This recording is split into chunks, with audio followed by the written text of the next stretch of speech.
الرحمن الرحيم السلام عليكم ورحمة الله تعالى وبركاته دمان بداودياشا kala duwan ee dunida daafeeda ku sugan meel kasta oo ku sugantiin waxaan dilaynaa kula wanaagsan ku soo dhawaada waraysigan iyo barnaamijkan gaarka oo idinka imanaya magaalada Kuala Lumpur ee caasimadda waddankan Malaysia. barnaamijkan waxaan si gaar ah diiradda ugu saari doonaa kulan gaar ah kula qaadan doonaa halkan magaalada Kuala Lumpur ardayda Soomaaliyeed ee halkan wax ku barata qaarkood kuwaas oo aan ka xog waraysan doono xaaladda dhabta ka jirta halkan Soomaalida caqabadaha ka hor yimaada sidii ay u xaliyeen iyaga laftirkoodu iyo sidoo kale talooyinka iyo soo jeedinta ay u sameynayaan ardayda Soomaaliyeed ee jecel halkan wax ku bartaan iyo waalidiinta ardaydooda la jecel inay Malaysia u soo diraan. soo dhawaada mar labaad iyo mar saddexaad waan mahad celinaya waqtigiina qaaliga waxaan si gaar ah ugu mahad celinayaa tiimka QETC Quality Education Trading Consultancy oo iyagu noo fududiyay barnaamijkan iyo halkan isugu yimaada dhamaantii wanaagsantii soo dhawaada. Su'aasha koowaad waxaan jeclaan lahaa inaad dhamaantiin idin weydiiyo fikraddii hore aad Malaysia ka haysateen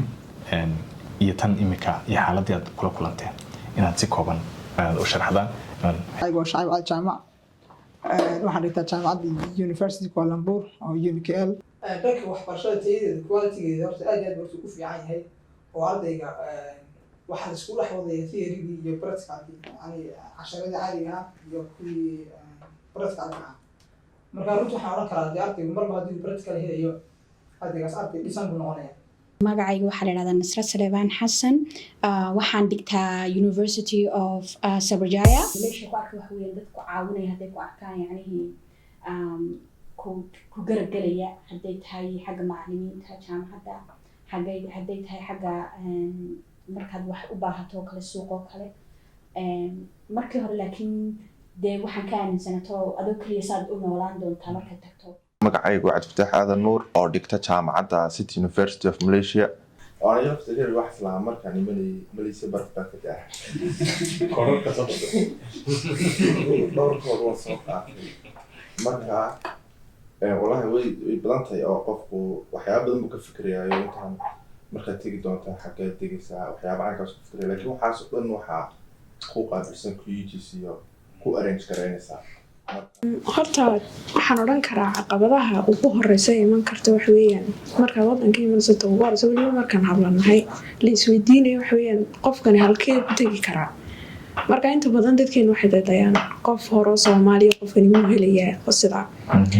horta anaga aad waxa noo caawisay QETC ayaa markii ugu horeysay aanu soo waliba qof kaliya oo Soomaaliya aan garaneynay anagu ku soo hagaagin jir iyaga ilaa gurigeega wax wala adigu nolol dhameystiran si diyaari ama qofsada kor marka guud ah qoys ah inta xagal taaso tan kaloo buu hadii qof shilis noolado badata oo buu taasna iyana buu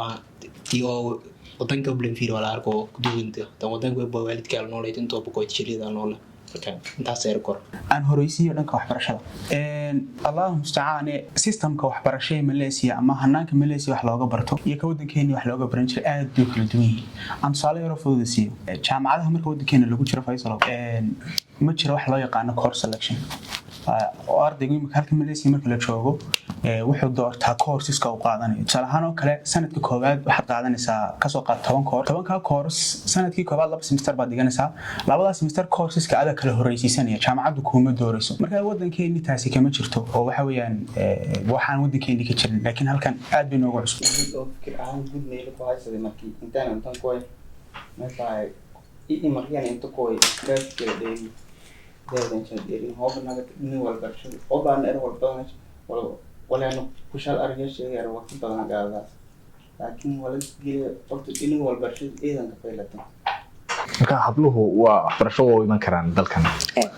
karaan safety-geedu aad bay u fiican tahay iminka building baan deganahay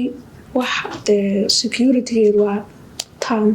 wax alla waxa la kumaysan caqabadihii ugu waaweyn waxa kamid ahaa maamulka lacagta oo qofku hadaan money management lahayn lacagta markii buu ka dhamaa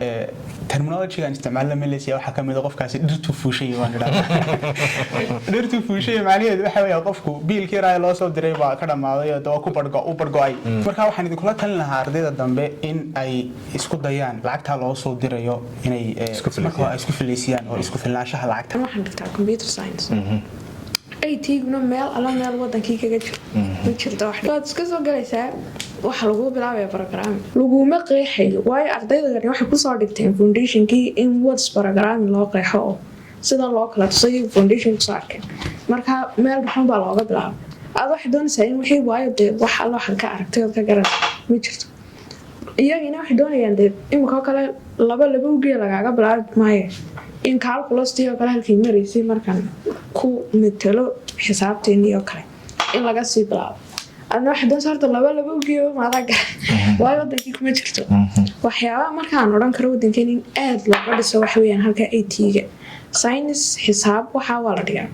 laakiin programming-kani waxaan oo dhan iskuulkani kuma jiro qof keligii dee meel kale kasoo dhigtay mooyaane waxaan kusoo gunaanadeynaa waraysigii gaarka ahaa ee magaalada Kuala Lumpur aan kula qaatay qaybo ka mid ah ardayda ka socota jaamacadaha dalkan ee wax ku barta Malaysia kuwaas oo noogu xog waramayay xaaladda dhabtay halkan ka jirta nolosha ay ku nool yihiin sidoo kale caqabadihii ku yimi intii ay ku guda jireen waxbarashadooda ee wadankan Malaysia barnaamijkan dhigiisa intaan ku kulmayno waa bahda Somali Cable TV